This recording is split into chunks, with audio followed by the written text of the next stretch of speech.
I stood in the bathroom, staring at the little pink plus sign on the pregnancy test. My hands trembled as I gripped the sink, a mix of joy and dread washing over me. How would Dane react? I took a deep breath, steeling myself for the conversation ahead. As I stepped into our living room, the sounds of laughter and clinking glasses assaulted my ears. Dane and his friends were already deep into their Friday night revelry. "Honey," I called out, trying to catch his attention over the noise. Dane glanced up from his animated conversation, his eyes slightly glazed. "What's up, babe?" I motioned for him to join me in the kitchen, away from prying ears. He sauntered over, drink in hand, a lopsided grin on his face. "I need to talk to you about something important," I said, my voice barely above a whisper. Dane leaned against the counter, taking a swig from his glass. "Can it wait? I'm in the middle of telling the guys about our Aspen trip." I swallowed hard, pushing down the irritation rising in my throat. "No, it can't wait. I'm pregnant." The words hung in the air between us. Dane's eyebrows shot up, and for a moment I thought I saw a flicker of excitement in his eyes, but as quickly as it appeared it vanished. "Oh," he said, his tone flat. "Well, that's unexpected." My heart sank. "Is that all you have to say?" Dane shrugged, glancing back towards the living room. "What do you want me to say, Hannah? We'll deal with it later. Right now, I've got guests to entertain."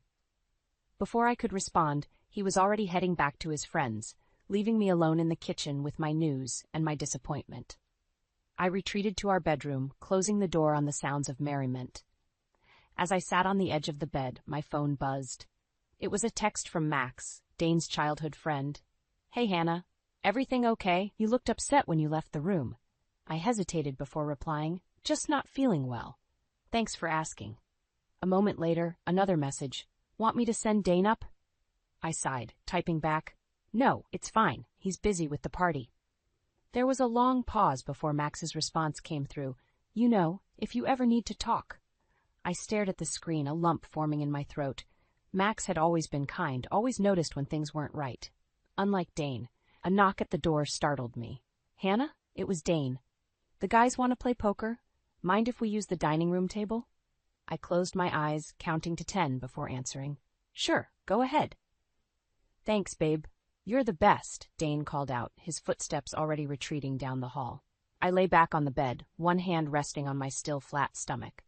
This wasn't how I'd imagined sharing the news of our first child. In my dreams, there had been joy, excitement, plans for the future. Instead, I got indifference and a poker game. As the night wore on, the noise from downstairs grew louder. Laughter, shouts, the occasional crash of something being knocked over. I tried to block it out, to focus on the miracle growing inside me. But with each passing hour, a realization grew alongside it. This child deserved better. I deserved better.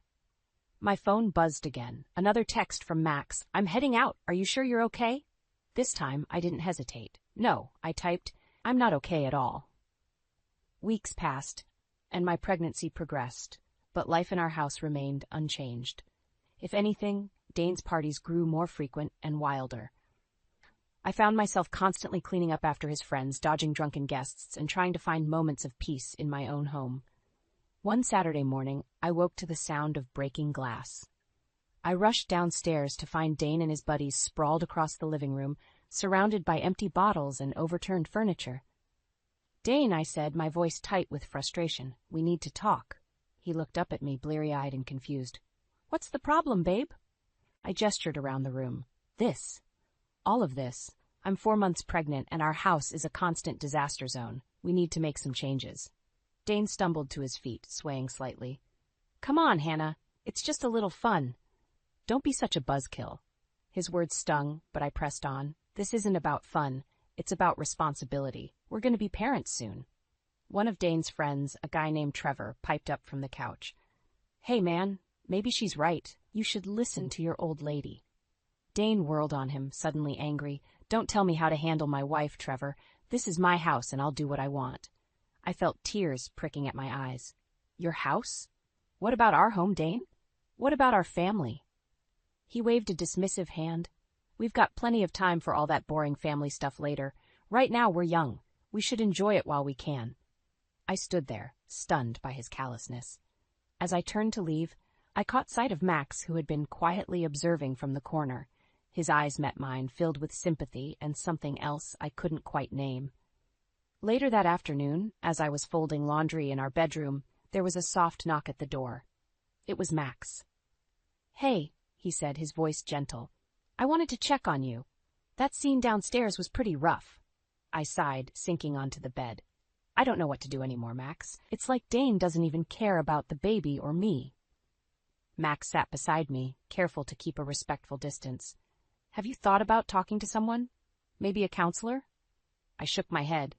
"Dane would never agree to that. He doesn't think there's a problem." "What about for yourself, then?" Max suggested. "You need support, Hannah. This isn't healthy for you or the baby." As I considered his words, we heard a commotion from downstairs. Dane's voice rang out, loud and slurred. "Hey, everyone, who's up for a pool party?" I groaned, burying my face in my hands. "I can't do this anymore, Max. I just can't." He placed a comforting hand on my shoulder. "You don't have to. Listen, I know it's not my place, but I care about you, Hannah. Both of you," he added, nodding towards my growing belly. "If you need a place to stay, to clear your head, my guest room is always open." I looked up at him, surprised by the offer and the warmth in his eyes. For a moment, I allowed myself to imagine a different life, one filled with peace and understanding. But before I could respond, Dane's voice boomed from the hallway. "Hannah? Where are you? The guys want to use our bedroom for beer pong." Max's expression hardened. "That's it," he muttered, standing up. "I'm going to talk some sense into him." As he strode towards the door, a mix of gratitude and fear washed over me. "Max, wait," I called out. He paused, looking back at me. "What is it?" I took a deep breath, my hand resting protectively over my stomach. I think I'm ready to take you up on that offer." I woke up in Max's guest room, the unfamiliar quiet a stark contrast to the chaos I'd left behind. As I made my way to the kitchen, I heard Max's voice, low and intense. "Dane, you need to get your act together. Hannah's pregnant, for God's sake." I froze, listening to Dane's muffled response through the phone. "I don't care about your stupid business deals," Max snapped. "Your wife needed you, and you chose to party instead." There was a pause, then Max sighed heavily. "Fine, just think about what I said, okay?" I cleared my throat, announcing my presence. Max spun around, his face softening when he saw me. "Hannah, I'm sorry. I didn't mean for you to hear that." "It's okay," I said, settling into a chair at the kitchen table. "Thank you for trying." Max poured me a cup of herbal tea, his movements careful and deliberate. "How are you feeling?" "Honestly, lost," I admitted. I never thought I'd be 5 months pregnant and hiding out at my husband's best friend's house. Max sat across from me, his eyes full of concern. "You're not hiding, Hannah. You're protecting yourself and your baby." Just then, the front door burst open. Dane stumbled in, reeking of alcohol and cigarettes. "There you are," he slurred, pointing an accusing finger at me. "What the hell, Hannah? You can't just leave like that." I stood up, instinctively placing a hand over my swollen belly. "Dane, you're drunk. Go home." He lurched forward, but Max stepped between us. "Back off, Dane. You're not thinking straight." Dane's face contorted with rage. "Oh, I see how it is. You two sneaking around behind my back, huh?" "It's not like that," I protested, but Dane was beyond reason. He shoved Max hard, sending him stumbling backward. "Some friend you are stealing my wife." Max regained his balance, his voice low and dangerous. "Nobody's stealing anyone, Dane. Hannah came here because she felt unsafe in her own home, because of you." Dane's eyes widened, a flicker of shame crossing his face before anger took over again. "You don't know anything about our marriage." "I know enough," Max replied calmly. "I know that Hannah deserves better than what you've been giving her." Dane lunged at Max, his fist connecting with Max's jaw. I screamed as the two men grappled, knocking over chairs and slamming into walls. "Stop it!" I yelled, tears streaming down my face. "Both of you, just stop!" They froze, chests heaving, staring at each other with a mixture of anger and regret. "This is exactly why I left," I said, my voice shaking. "I can't live like this anymore, Dane. I won't bring our child into this chaos." Dane's shoulders slumped, the fight draining out of him. "Hannah, I'm sorry. I'll do better, I promise." I shook my head, years of disappointment and broken promises weighing heavily on me. "It's too late for that, Dane. I need more than empty words."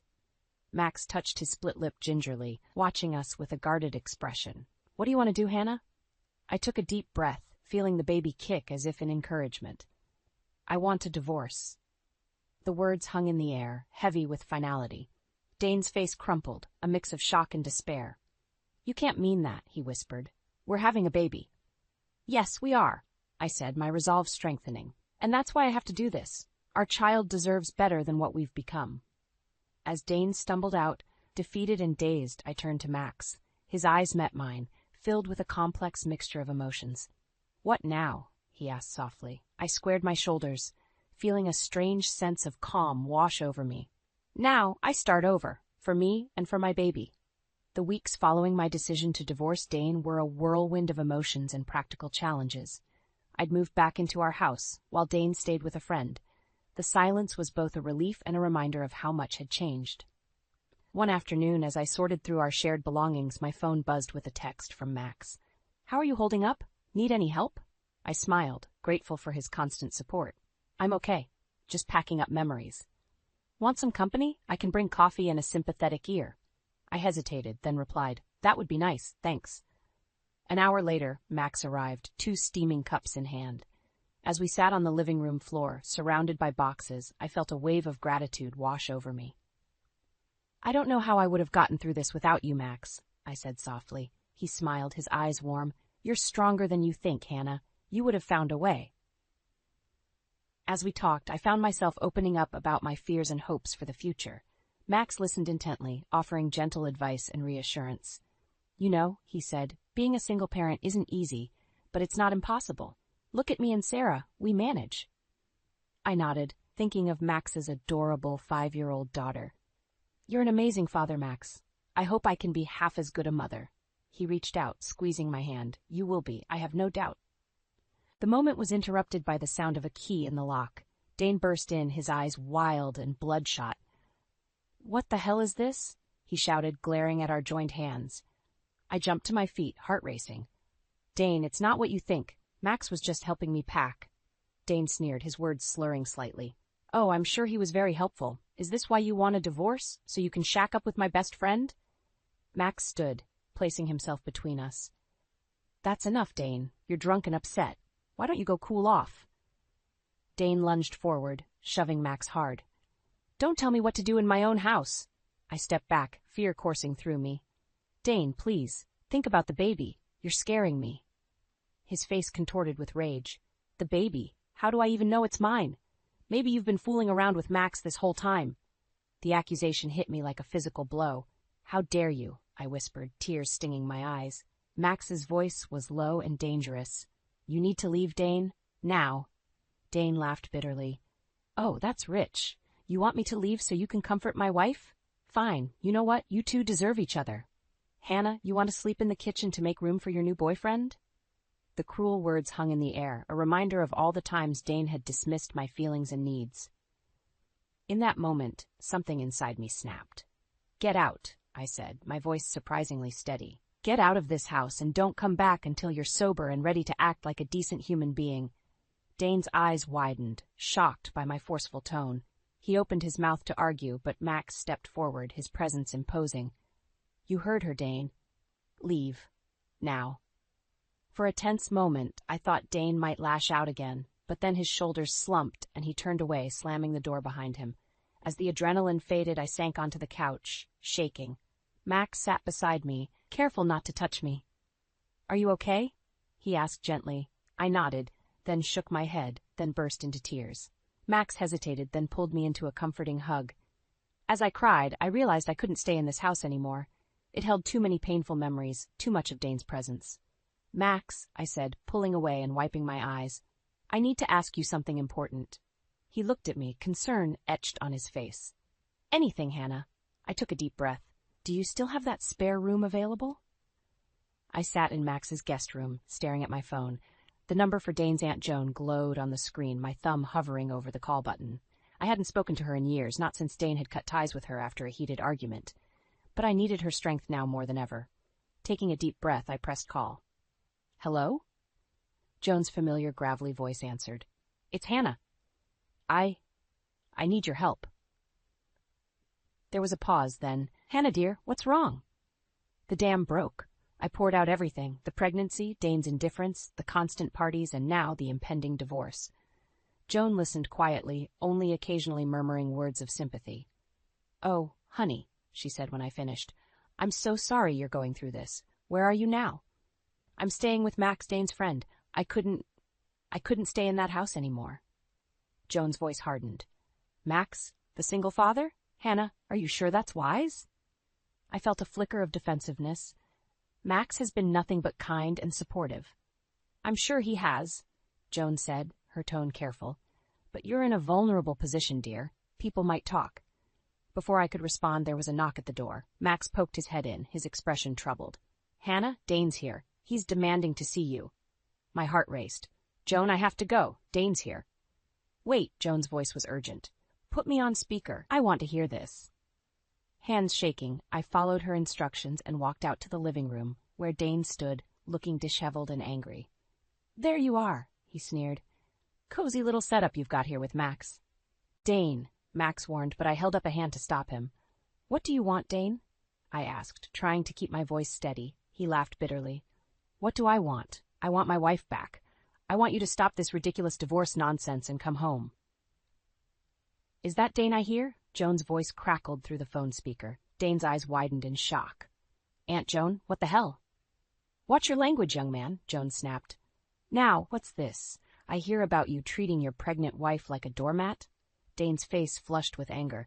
"This is none of your business, you old bat. Hannah, hang up the phone. We need to talk privately." I felt a surge of courage, bolstered by Joan's presence, even if only through the phone. "No, Dane. I'm done with private talks that go nowhere. You want to talk? Let's talk right here, right now." "Fine," he spat. "You want to air our dirty laundry? How about we talk about how you've been cozying up to my best friend while I've been working my ass off to provide for our family?" Max stepped forward, his jaw clenched. "That's enough, Dane. You know that's not true." "Oh, defending her honor now, are we?" Dane sneered. "Both of you, stop it!" I shouted, surprising even myself with the force in my voice. "This isn't about Max. This is about us, Dane. About how you've ignored me, dismissed my feelings, and turned our home into a frat house. I'm having a baby, your baby, and you can't even be bothered to show up to a single doctor's appointment." The room fell silent, save for Joan's soft, "That's it, girl, let it out."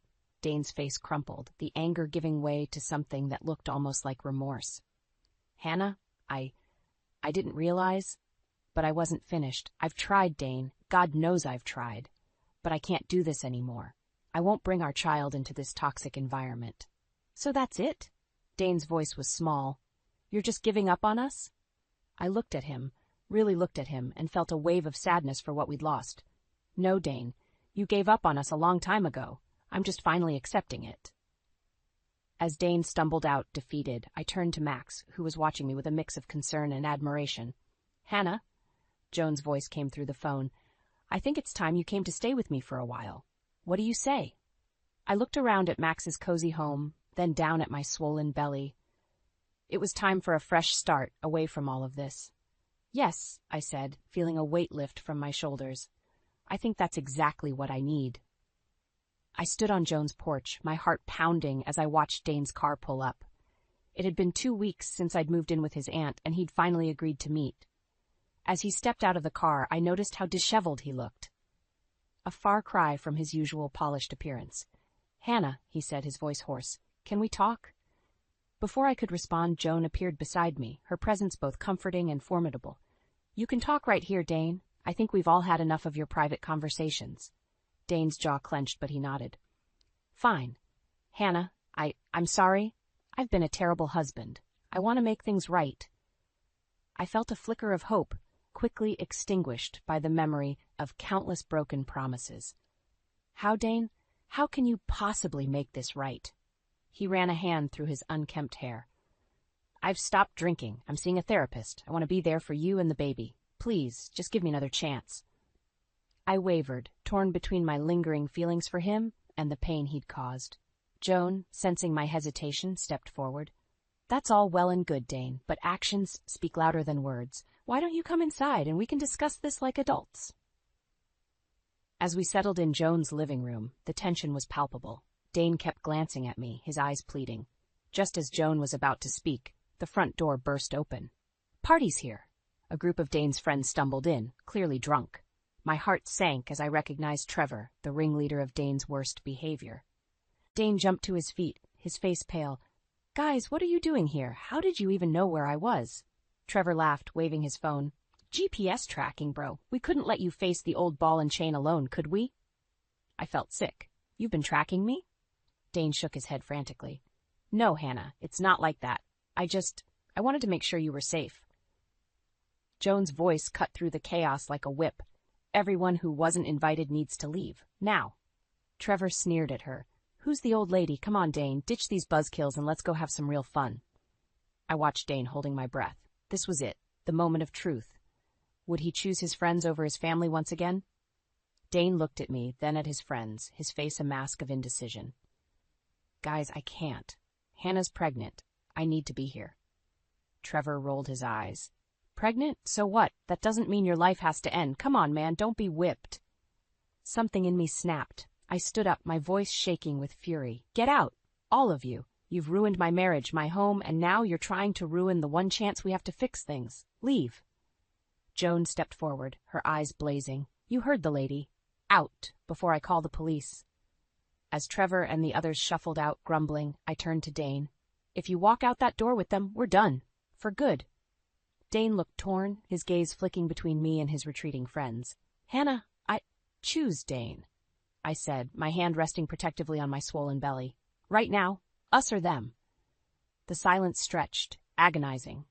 Then, to my shock and Joan's visible disgust, Dane took a step towards the door. "I'm sorry," he whispered. I can't do this. I'm not ready." As the door closed behind him, I felt something inside me break. Tears streamed down my face as Joan wrapped me in a fierce hug.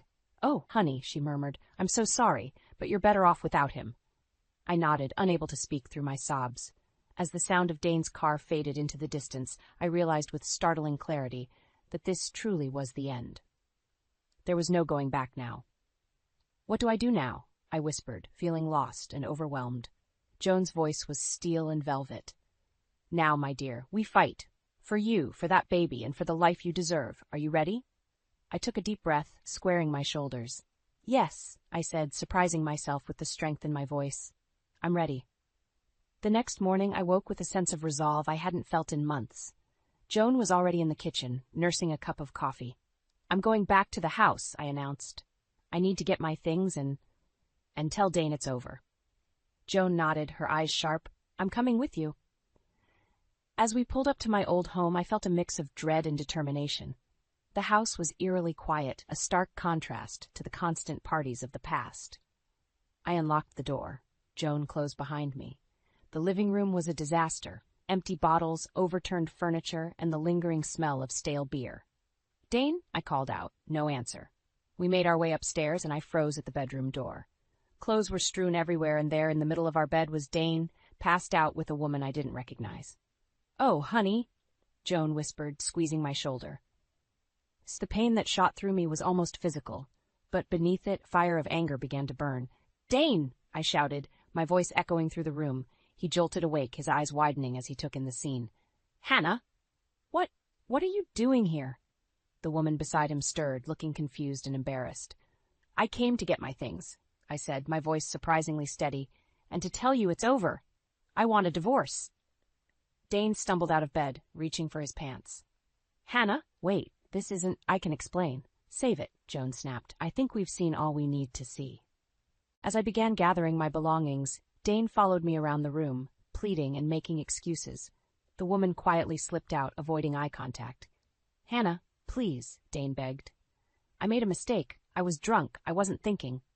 I whirled on him, fury coursing through me.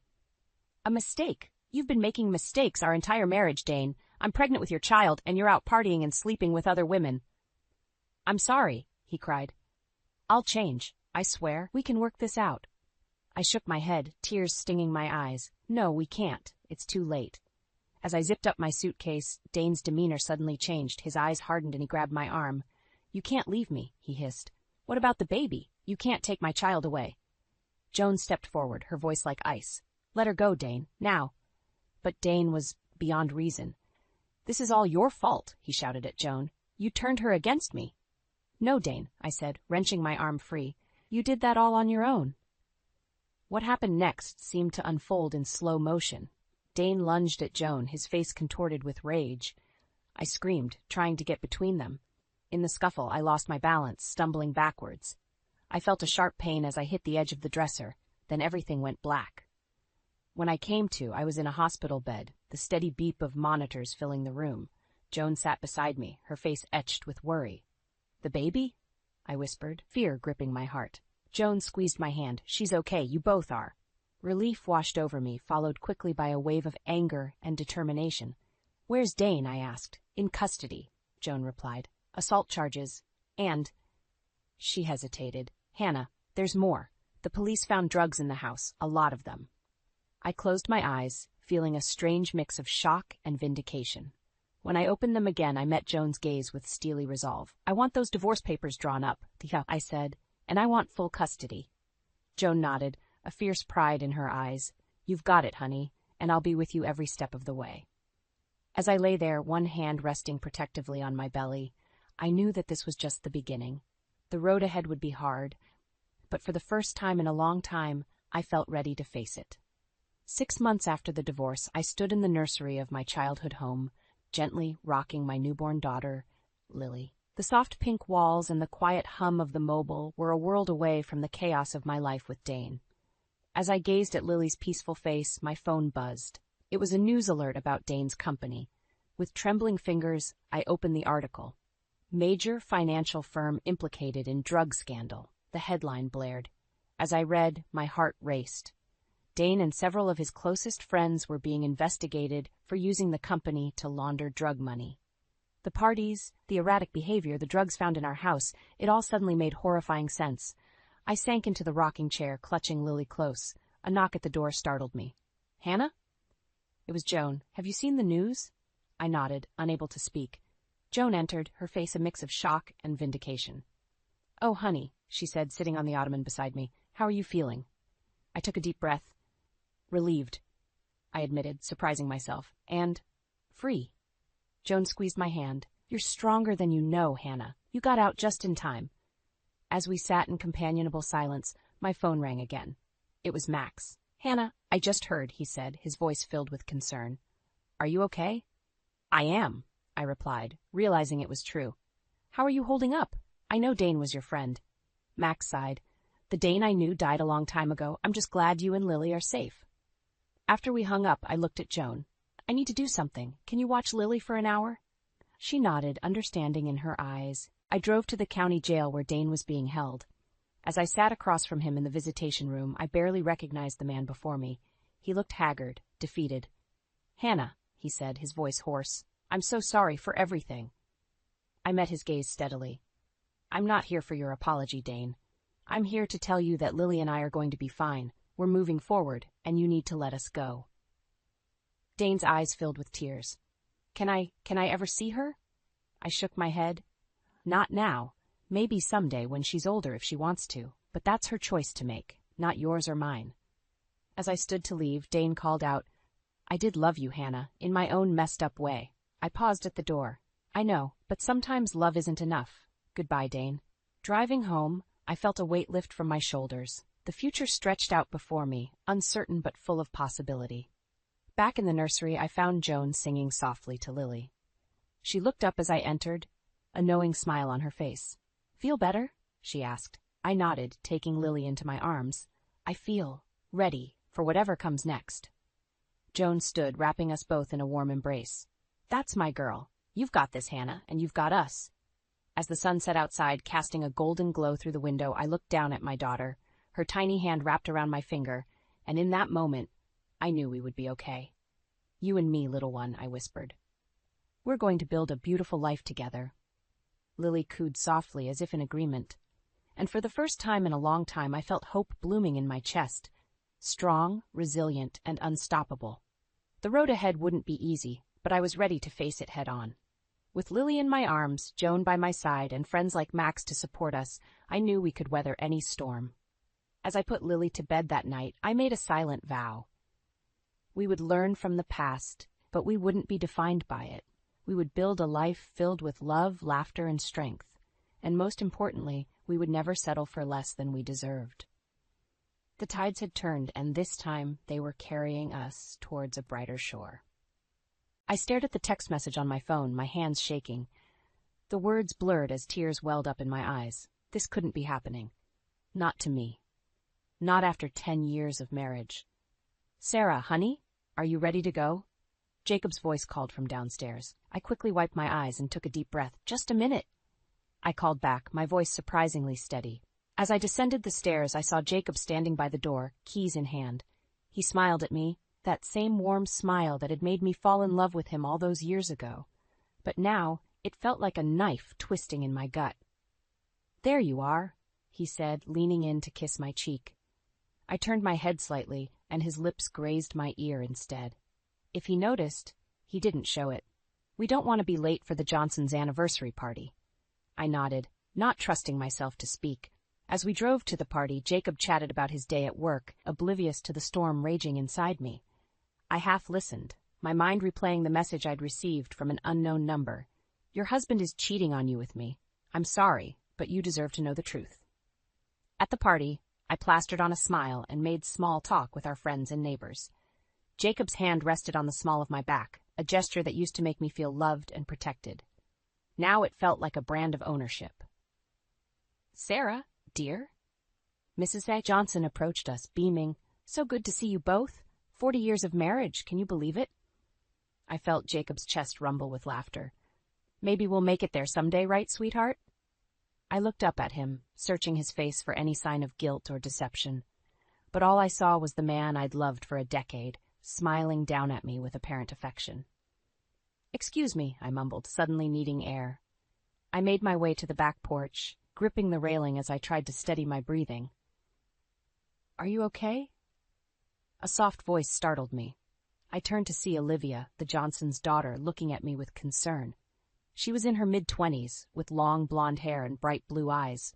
"I'm fine," I lied. "Just needed some fresh air." Olivia nodded, joining me at the railing. "It can get a bit stuffy in there, can't it? All those happy couples." She trailed off, a wistful look in her eyes. "You're not seeing anyone?" I asked, grateful for the distraction. She hesitated, then shook her head. "It's complicated. There's someone, but he's not available." My heart skipped a beat. "Oh," I tried to keep my voice casual. "That must be difficult." Olivia sighed. "It is, but he says his marriage is loveless, that they're just going through the motions. He promises he'll leave her soon." The world seemed to tilt on its axis. I gripped the railing tighter, my knuckles turning white. "Olivia," I said, my voice barely above a whisper, "who is he?" She looked at me, confusion clouding her features. I can't say. It's not my place to." "Sarah?" Jacob's voice cut through the tension like a knife. We both turned to see him standing in the doorway, his eyes darting between us. "Everything okay out here?" I looked at Olivia, saw the guilt and realization dawning on her face. Then I turned to Jacob, the man I thought I knew better than anyone in the world. "No," I said, my voice growing stronger with each word. "No, Jacob. Everything is not okay." I stood in our kitchen, my hands gripping the edge of the counter so tightly my knuckles turned white. Jacob paced back and forth, his face a mask of guilt and defiance. "How could you?" I whispered, my voice trembling with anger and hurt. 10 years, Jacob. 10 years of marriage, and you throw it all away for what? A fling with a girl half your age?"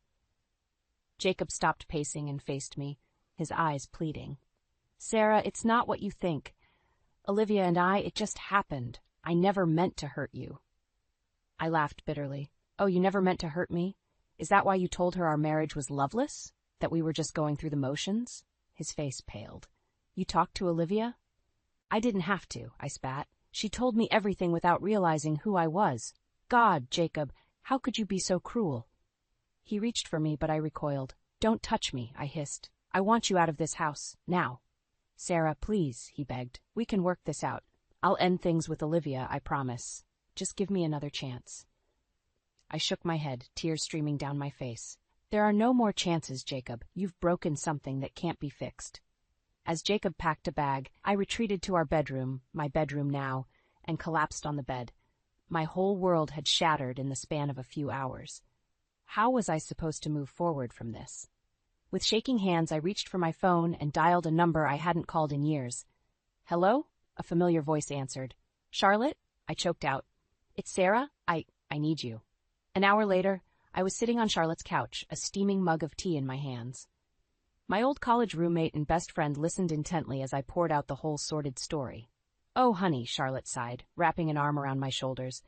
I'm so sorry you're going through this. What a bastard. I leaned into her embrace, grateful for her unwavering support. I just feel so stupid, Charlie. How did I not see it?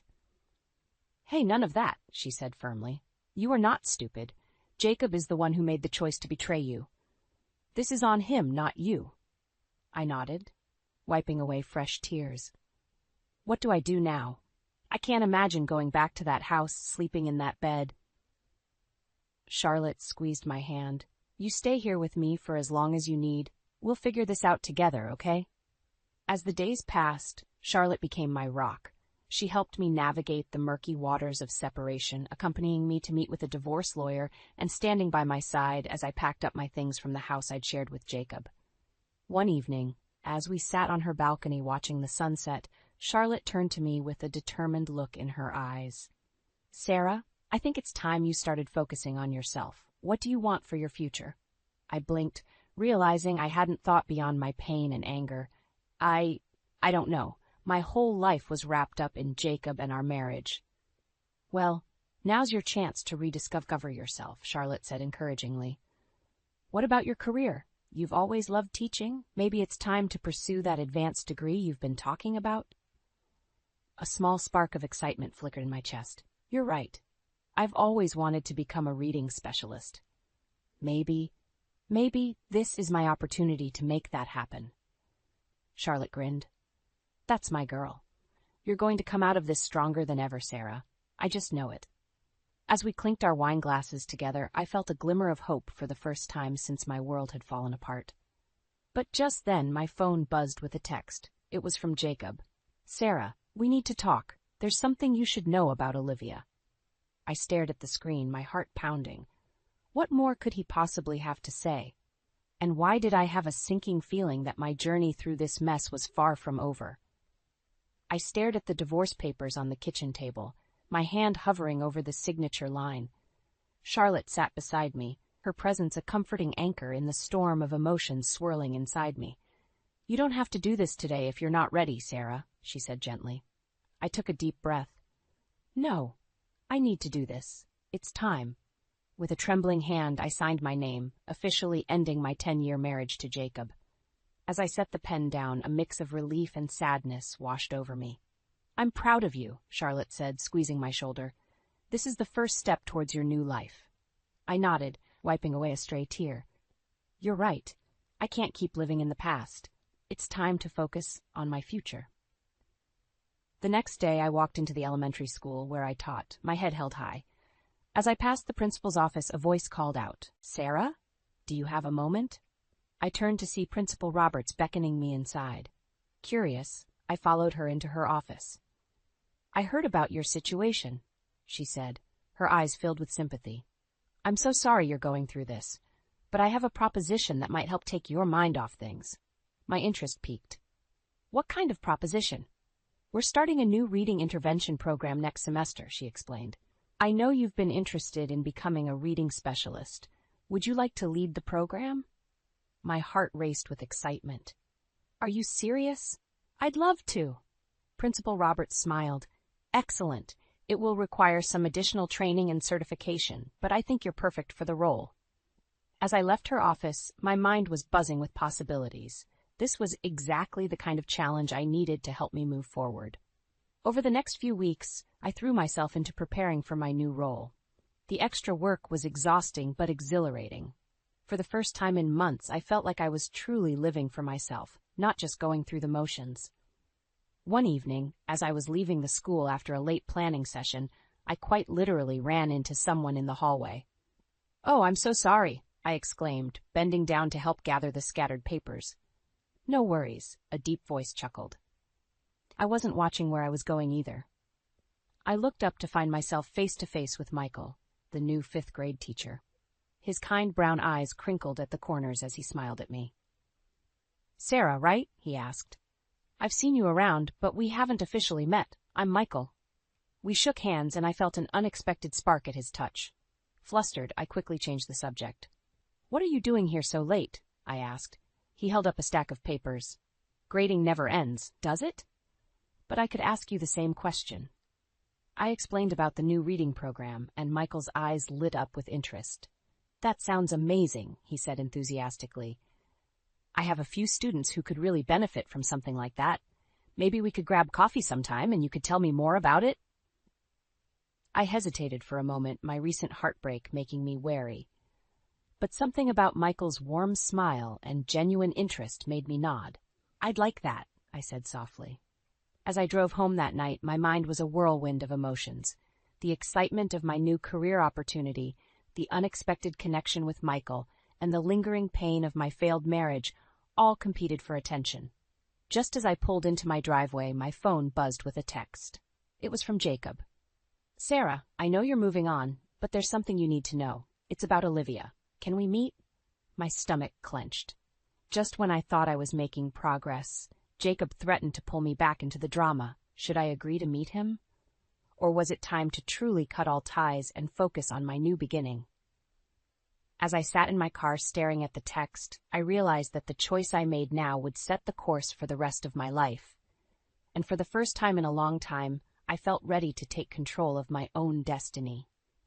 I never expected to fall in love again, especially not so soon after my divorce. But life has a funny way of surprising you when you least expect it. Michael and I had been meeting for coffee regularly to discuss the reading program, but our conversations quickly expanded beyond work. His kindness, humor, and genuine interest in my thoughts and feelings were a balm to my wounded heart. One evening, as we walked through the park after dinner, Michael took my hand. The simple gesture sent a jolt of electricity through me. "Sarah," he said, his voice soft but serious, "I know you've been through a lot, and I don't want to rush you, but I need you to know how I feel. I'm falling in love with you." My heart raced, a mix of excitement and fear coursing through me. "Michael, I think I'm falling for you too, but I'm scared. What if I'm not ready?" He squeezed my hand gently. "We'll take it as slow as you need. I'm not going anywhere." Over the next few months, our relationship blossomed. Michael was everything Jacob wasn't: attentive, supportive, and honest. For the first time in years, I felt truly seen and appreciated. But just as I was starting to believe in happily ever after again, life threw me another curveball. It was a crisp autumn evening when Michael surprised me with a picnic in the park where we first confessed our feelings. As we sat on the blanket, surrounded by falling leaves, he took my hands in his. "Sarah," he began, his voice trembling slightly, "these past few months have been the happiest of my life. You've shown me what true love really means." My breath caught in my throat as he reached into his pocket and pulled out a small velvet box.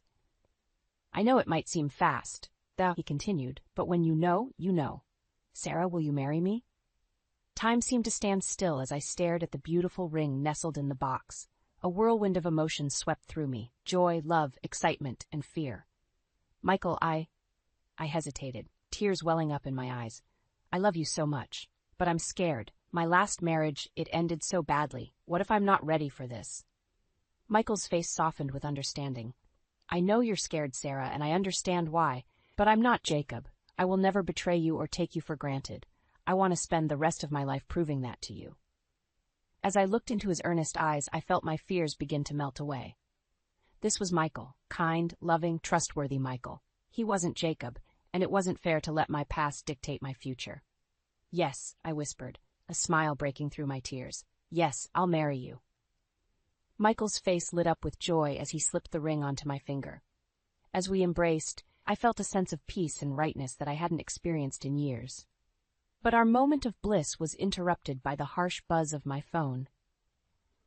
I reluctantly pulled away from Michael to check it, thinking it might be Charlotte wanting to know how the evening went. Instead, I saw Jacob's name on the screen. My stomach clenched as I read his message. "Sarah, I know you're moving on, but there's something you need to know. Olivia is pregnant, and she says it's mine. I don't know what to do. Please, can we talk?" The world seemed to tilt on its axis. I looked from the message to the sparkling ring on my finger, then back to Michael's concerned face. "Sarah, what's wrong?" he asked, his voice laced with worry. I took a deep breath. knowing that my response to this message could change everything. Do I ignore Jacob and focus on my new life with Michael? Or do I get involved in this new drama, potentially jeopardizing my fresh start? As the weight of the decision pressed down on me, I realized that the choice I made now would not only affect my future but the lives of everyone involved. With trembling fingers, I began to type my response, hoping against hope that I was making the right choice. I sat on the edge of the bathtub, staring at the little plastic stick in my trembling hands. 2 pink lines, clear as day, pregnant. My mind raced, a whirlwind of emotions threatening to overwhelm me. Joy, fear, excitement, panic. They all battled for dominance as I tried to process this life-changing news. "Sarah?" Charlotte's voice called from the other side of the bathroom door. "Are you okay in there?" I took a deep breath, steadying myself. "Yeah, I'm coming out." I opened the door to find Charlotte waiting anxiously. One look at my face told her everything. "Oh my God," she whispered, pulling me into a tight hug. "You're pregnant?" I nodded against her shoulder, tears spilling down my cheeks. "I don't know what to do, Charlie. I'm scared." Charlotte led me to the couch, keeping an arm around my shoulders. "Okay, let's think this through. How do you feel about it?" I'm happy," I admitted, surprising myself. "I've always wanted to be a mother, but the timing, God, Charlie, I just got engaged to Michael. We haven't even set a wedding date yet. And Jacob." The mention of my ex-husband's name hung heavy in the air. I hadn't responded to his message about Olivia's pregnancy, choosing instead to focus on my relationship with Michael. But now, everything was infinitely more complicated. "Have you told Michael yet?" Charlotte asked gently. I shook my head. I wanted to be sure first, and I needed time to process it myself. "He'll be thrilled, Sarah," Charlotte reassured me. "Michael loves you. He'll support you no matter what." As if on cue, my phone buzzed with a text from Michael.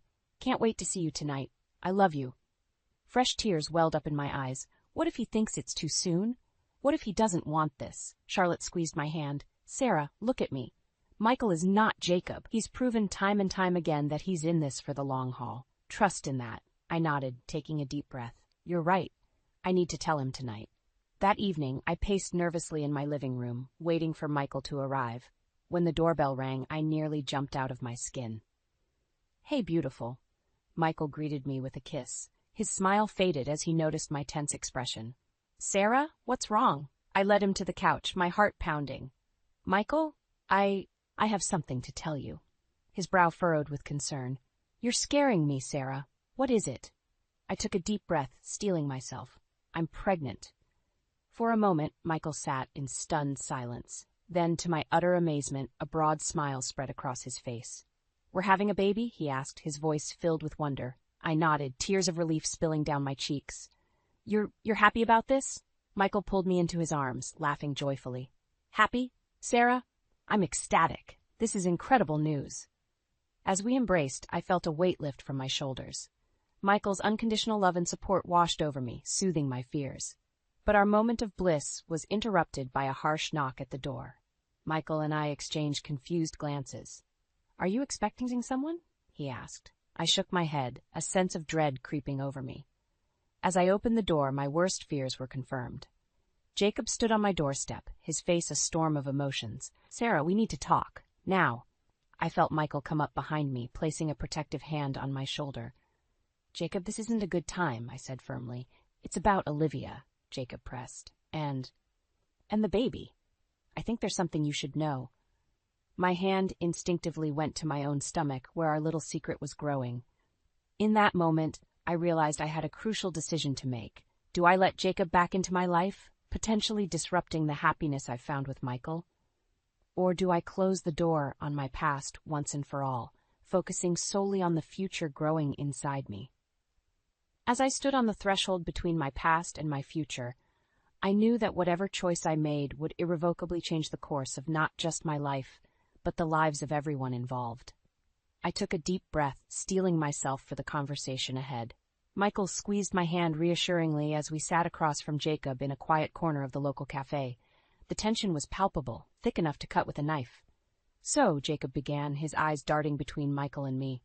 "You wanted to talk. What's this about?" I exchanged a glance with Michael, drawing strength from his steady presence. "Jacob, we have some news." I paused, my hand instinctively moving to my stomach. I'm pregnant.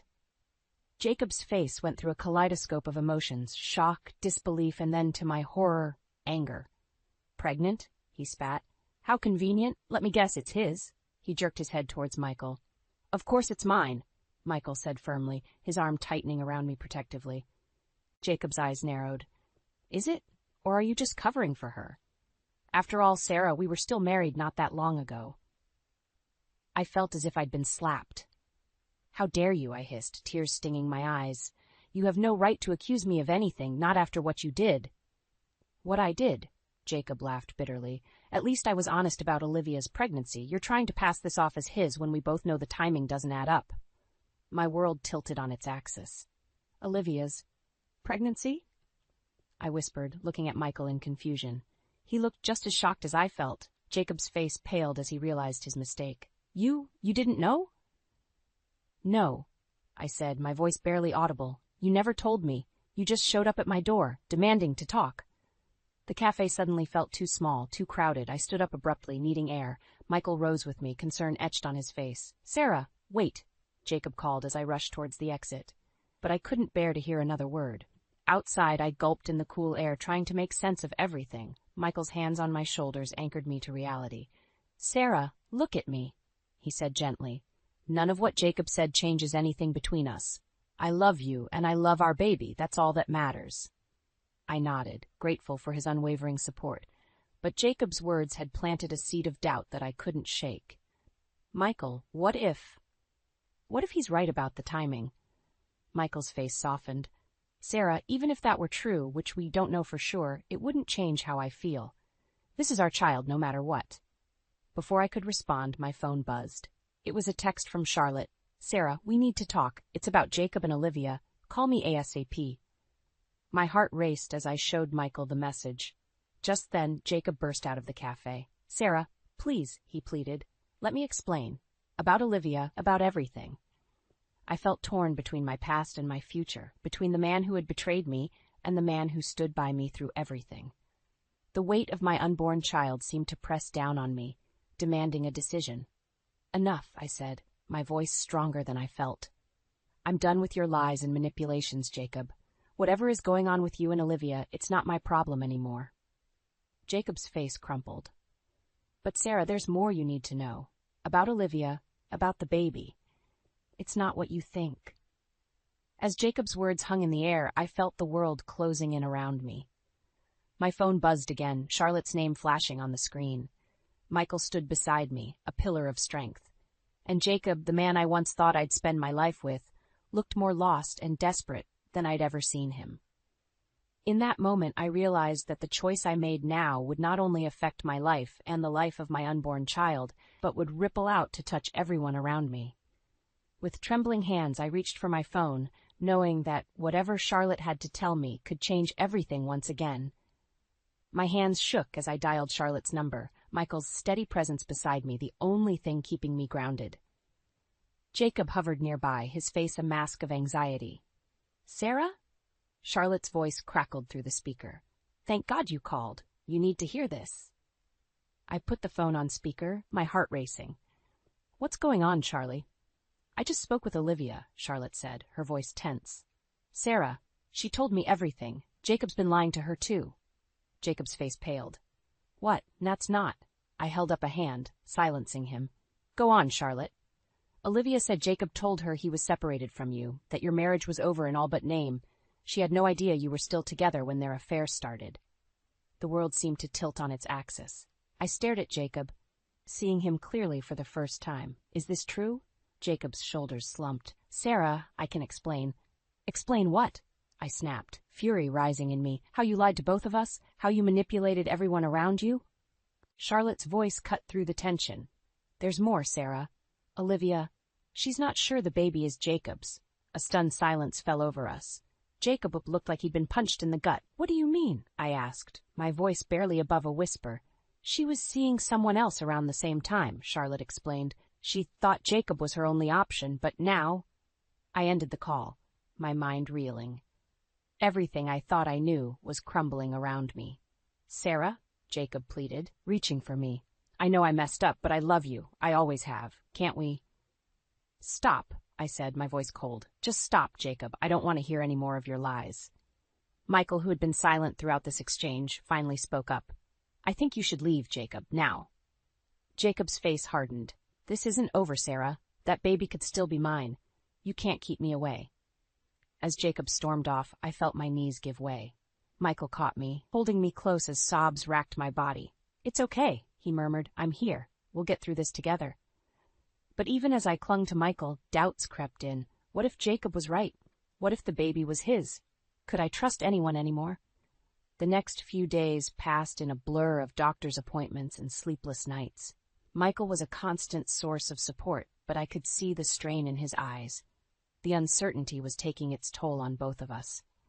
Then one evening, as we sat in tense silence in my living room, a knock at the door shattered the quiet. I opened it to find Olivia standing there, her eyes red-rimmed and her hand resting protectively on her slightly swollen belly. Sarah, she said, her voice trembling, I'm so sorry. For everything. I need to talk to you. I hesitated, torn between slamming the door and hearing her out. Michael appeared behind me, his hand on my shoulder. It's your call, Sarah, he said softly. Whatever you decide, I'm with you. Taking a deep breath, I stepped aside to let Olivia in. As she entered, her eyes darted nervously between Michael and me. I know you probably hate me, Olivia began, but there's something you need to know. About Jacob, about the baby, about everything. My heart pounded in my chest as I braced myself for whatever bombshell Olivia was about to drop. In that moment, I realized that the truth she was about to reveal could either shatter the fragile new life I was building or provide the closure I desperately needed to move forward. As Olivia took a shaky breath to begin her story, I felt the weight of my own unborn child, a silent reminder of everything at stake. Whatever came next, I knew my world would never be the same. The contractions hit me like a freight train, each one more intense than the last. I gripped Michael's hand tightly as we rushed to the hospital, my mind a whirlwind of fear and excitement. You're doing great, Sarah, Michael reassured me, his voice steady despite the panic in his eyes. We're almost there. As we burst through the hospital doors, I saw a familiar face, Charlotte, waiting anxiously in the lobby. She rushed to my side, her presence instantly calming.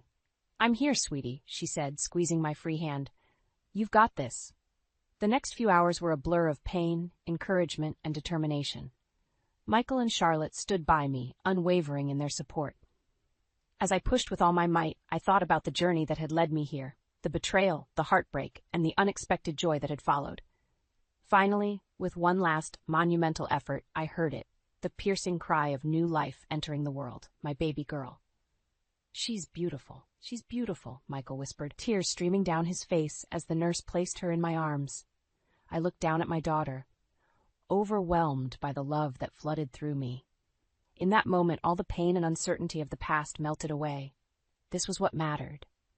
This was my future. As I cradled my newborn, a soft knock at the door caught our attention. To my surprise, Olivia stood in the doorway, her own belly now prominently showing. I hope I'm not intruding, she said hesitantly. I wanted to see if you were okay, and to apologize again for everything. I looked at Michael and Charlotte, who nodded encouragingly. Come in, Olivia, I said softly. As Olivia approached, I saw the regret and sincerity in her eyes. Sarah, I can't begin to express how sorry I am for the pain I caused you. I was so blinded by Jacob's lies, I didn't see the truth until it was too late. I took a deep breath, feeling a weight lift from my shoulders. We were both victims of Jacob's deception, Olivia.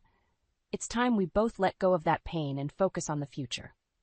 Olivia's eyes filled with tears as she looked at my daughter. She's gorgeous, Sarah. You and Michael must be so happy. Michael wrapped his arm around me, beaming with pride. We are, and we're grateful for every step that led us here, even the painful ones. As we sat there, an unlikely group bonded by shared experiences and new beginnings, I felt a sense of peace wash over me.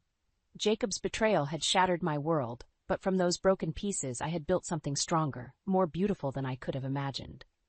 Charlotte broke the comfortable silence. So what's this little angel's name? I smiled, looking down at my daughter's peaceful face. Hope, I said softly. Her name is Hope. the room filled with murmurs of approval and gentle laughter. As I gazed at the faces around me, Michael, my rock and partner, Charlotte, my unwavering friend, and even Olivia, an unexpected ally, I realized that hope wasn't just my daughter's name. It was what had carried me through the darkest times, what had led me to this moment of joy and new beginnings. "Welcome to the world, Hope," I whispered, kissing her forehead. "You are so loved." As the sun set outside the hospital window, casting a warm glow over the room, I felt a profound sense of gratitude. The road had been long and painful, but it had led me here, to a place of love, forgiveness, and endless possibilities. With hope in my arms and my chosen family around me, I knew that whatever challenges lay ahead, we would face them together. The future was bright, full of promise, and I was ready to embrace it with open arms. As I drifted off to sleep, exhausted but content, I heard Michael's soft voice. "I love you both so much," he murmured, his hand gently stroking Hope's tiny fingers. In that moment, I knew that this love, this family, this new chapter, was everything I had ever wanted and more. The pain of the past had faded, replaced by a joy so profound it took my breath away. Hope stirred in my arms, her tiny yawn a reminder of the beautiful journey we were just beginning. And as I closed my eyes, I smiled, knowing that the best was yet to come.